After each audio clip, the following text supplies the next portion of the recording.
গল্পের শুরুটা ছিল চলতি বছরের জানুয়ারিতে। তবে ৬ মাস পর হঠাৎ করেই আলোচনায় আসে ভিডিওটি। মাত্র ২০ সেকেন্ডের একটি ছোট্ট ভিডিও আপলোড করা হয় টিকটকে। ভিডিওতে দেখা যায় ছোট্ট বালক রায়ান আরকান দিখা দাঁড়িয়ে আছে নৌকার মাথায়।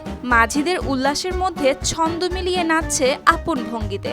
কয়েকদিনের মধ্যে লাখো মানুষ সেই ভিডিও সামাজিক যোগাযোগ মাধ্যমে শেয়ার করে শোরগোল তুলে বিশ্বজুড়ে। এমনকি অ্যালেক্স আলবান, মার্ক মার্কেজের মতো বিশ্বখ্যাত ক্রীড়াবিদও অনুকরণ করলেন তার নাচের ভঙ্গি।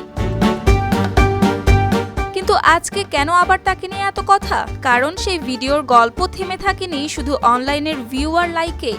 আগস্টের শেষে আবার যখন শতবর্ষী পাকোজুলার প্রতিযোগিতা শুরু হলো ইন্দোনেশিয়ার কুয়াস্তান নদীতে, তখন আবারও আলোচনার কেন্দ্রবিন্দুতে রায়ান। এবার আর শুধু ভিডিও নয়, নদীর দুই তীরে দাঁড়িয়ে লাখো মানুষ সরাসরি দেখলো তার নাচ। দর্শকের সংখ্যা আগের বছরের তুলনায় বেড়েছে ১ লাখেরও বেশি, আর স্থানীয় অর্থনীতিতে যোগ হয়েছে কোটি কোটি টাকা। স্থানীয়রা বলছেন এই বদলে যাওয়ার চিত্রের পেছনে সবচেয়ে বড় ভূমিকা রায়ানের নাচ। অর্থাৎ কয়েক মাস আগের একটি ভাইরাল ভিডিও এখন বদলে দিয়েছে পুরো একটি উৎসবের রূপ।